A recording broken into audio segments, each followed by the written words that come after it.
welcome and good afternoon, sports fans. Welcome to a half hour of Bristol County news and senior concerns.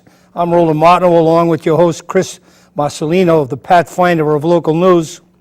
We're here to give you what's going on, if you will, from our own perspective. News that you probably won't get anywhere else. News that you probably won't hear being discussed anywhere else. So for this half hour, that's exactly what we're going to be doing. We're going to be addressing the so-called and mysterious flu epidemic that came and went that quick. They should all do that, along with probably the pay raises that are pending for our state reps and senators up in Boston. We need to talk about that, certainly. And there's a few other things that we need to talk about. We'll kick around for a half hour. Sit back, relax, see what you think of it. And I'm going to turn it over to Chris because he's the guy that does it. He's the Pathfinder. With that said, Chris, it's all yours. Well, thanks, Roland, and welcome to Bristol County News. I am your host, Christopher Marcelino. And Roland brings up a very good point. As we promised last week when we did the show, we touched a little bit on the swine flu, H1N1 virus. And as promised, I had said that we were going to go and get some information from local hospitals and Council on Aging so we could report back to you and to show you what we have for information and what you, as a citizen, can go and get the same information. Well, what I first did was I went to CDC, which is the Center for Disease Control and Prevention, and there's a lot of information there. You can get that, and that's at cdc.com. You can get all that information for yourself. Actually, it's cdc.gov, I'm sorry for that. And there was tons of information on that. And ladies and gentlemen, let me tell you, as of today, the total of confirmed cases in the United States alone is 45 states, and there's 3,009 cases in those states alone. We have 3 deaths so far. Now, one thing that I'd like to talk about at first is that we had an epidemic, I call it an epidemic, with the school department, the way they handled the their protocol on, they had one employee that was sick, and it was confirmed that they had the swine flu. Now, by virtue, they called all parents by telephone at about 8 o'clock at night that day, just before the day before the next day of school. Now, the problem that I have with that, and most parents had, was that the way they handled it. Now, Meg Mayo Brown, the superintendent of schools, stated that the Department of Health informed her that she could not disseminate the information of what school that was. Now, that's absolutely false, ladies and gentlemen.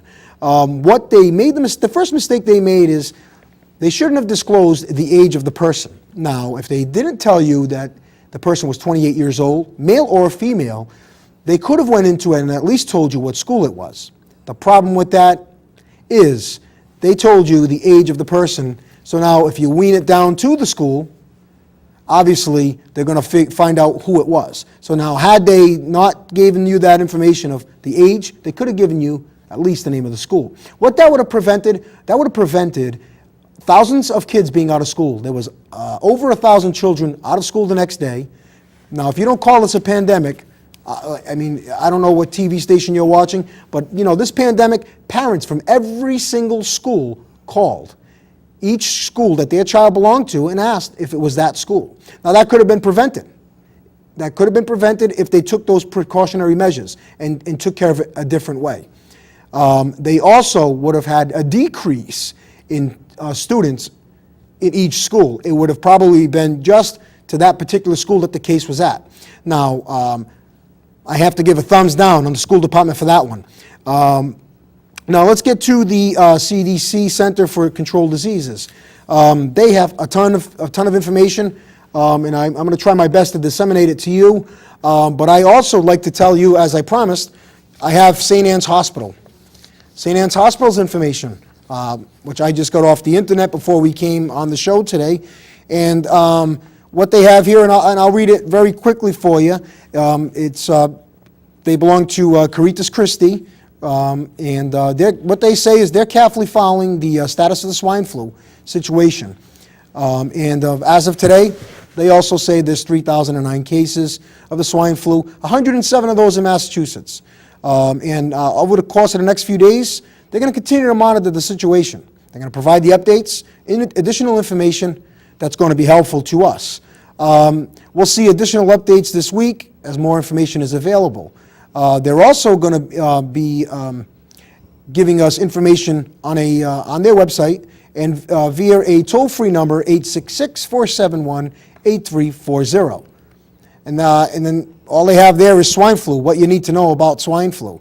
A great deal has been reported in the media lately about cases of swine flu being reported in the United States. To help you understand what this means to you, Caritas Christie has put together answers to some questions you may have on the topic. To learn more, click on What You Need to Know link, and I did. What the big problem is there is no contingency plan there. Thumbs down, St. Anne's Hospital. Okay? What you need to know, what is the swine flu? Swine flu is a respiratory disease in pigs, obviously, and it is a influenza virus. Outbreaks of the flu, they happen in pigs, but usually not in people. Although the human infection can happen, and obviously did. What are the symptoms? The symptoms are just the same as the ordinary flu. Is the swine flu contagious? Yes, it is. The CDC has found that the virus is contagious and is spreading from human to human. People who have swine flu should be considered potentially contagious for up to 7 days after getting sick. Children, especially younger children, might be contagious longer. So what I get from that is that you might have this disease, the incubation period is 2 to 7 days, and you don't know that you have it. So you could be infecting people and not even knowing it. So the important part of that is to keep your hands clean, as we told you on the show before, and make sure you cough into the bump of your elbow. Constantly keep your hands clean. Now, that's all you got for a hospital. That's their contingency plan, okay? Another one, a big hospital, South Coast Hospital here, our local Charlton Memorial Hospital. All they have on their information is that they're continuing to monitor the latest information, just like anybody can, the CDC. And the hospital's working internally on a number of priorities, including diligent surveillance and screening by their healthcare providers, infection prevention, and personnel and laboratories. They're continuing to update their employees on many levels of care necessary for this type of outbreak, including how to screen and report suspected cases of swine flu and how to treat and care for such cases. They're constantly evaluating their current supplies to assist in prevention, protection, and mitigation of an outbreak that may affect one person to multiple people. Now they go on to different of masking, beds, sanitizing procedures. They're participating in regional, state, and national emergency planning. They're open lines of communication and coordinating efforts with Massachusetts Department of Public Health. Now, they have a public information officer who's working closely with the local media outlets to provide the most up-to-date information regarding the hospital's readiness and role, as well as important information. Thumbs down for South Coast Hospital, no contingency plan. This is all well and good. And I'd like to bring Roland into this conversation because we talk about a contingency plan all the time. This is all fine and well on a one-person case here, but what do you do if you have, let's say, 100 people go into these hospitals? Where's the room for them? How do you take care of them? How do you stop other people from getting sick for normal emergency room visits? I know I was at the emergency room 2 weeks ago when I was sick, and I waited about 2 to 3 hours to be seen. So, Roland, what do you think? What do you think about this contingency plan? I think what happens is that without a contingency plan that you ask for, I don't think they really know what to do per se because it hasn't happened yet. The last time they had any kind of a major outbreak was 1917, 1918, where thousands of people died, but that was from the bird flu. I don't know, and I'm sure they understand what they're up against, Chris, but the thing is that can you really get prepared for something you don't know what's going to happen? What kind of a flu is it going to be? Are the two strains going to get together? I've got an interesting thing that came out off of the internet. You like to play, but a friend of mine sent me this. A lot of the states are unprepared to provide 24